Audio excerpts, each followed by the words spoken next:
Hello mga bata, ako si Mang Juan, ang masiglang mangga at excited akong makilala ninyo. Alam nyo ba, nagsimula ako sa isang maliit na buto at sa tulong ng araw, tubig at pagmamahal ng mga magsasaka, lumaki ako at naging isang malaki, matamis at makatas na mangga. Nakakatuwa, di ba? Ang mga bata sa buong Pilipinas at pati sa ibang bansa ay gustong-gusto ang aking klase na Carabao Mango. Matamis, mabango at punong-puno ng kalusugan.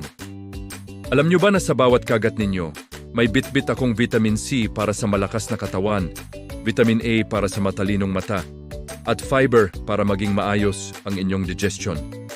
Kaya kapag gusto ninyong maging malusog at masigla, kumain ng mangga araw-araw. Pero teka, hindi lang basta pagkain ang natutunan ninyo sa akin. Gusto ko rin kayong turuan kung paano ako tumutubo. Mula sa maliit na buto, unti-unting sumisibol ang isang maliit na halaman.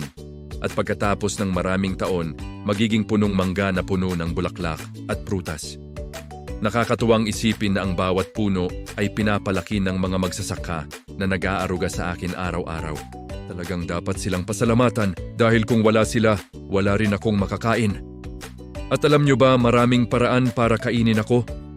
Pwede ninyo akong kainin ng sariwa, gawing shake, mango float, ice cream o kaya dried mango. Nakakatuwa, di ba? Kapag may mango float sa mesa, tiyak masaya ang lahat. To, bukod pa rito.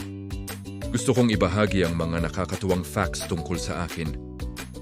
Alam nyo ba na tinatawag akong King of Fruits sa ibang bansa?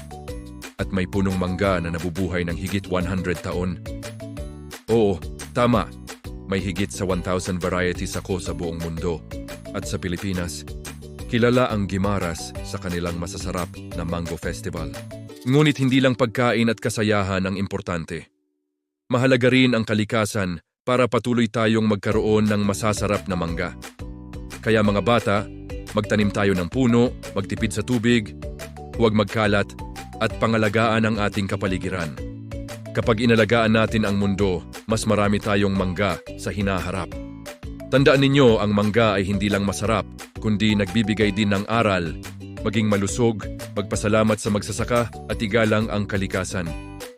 Sa pagtatapos ng ating adventure, sana natutunan ninyo na ang bawat mangga ay may kwento, may kaalaman at puno ng saya.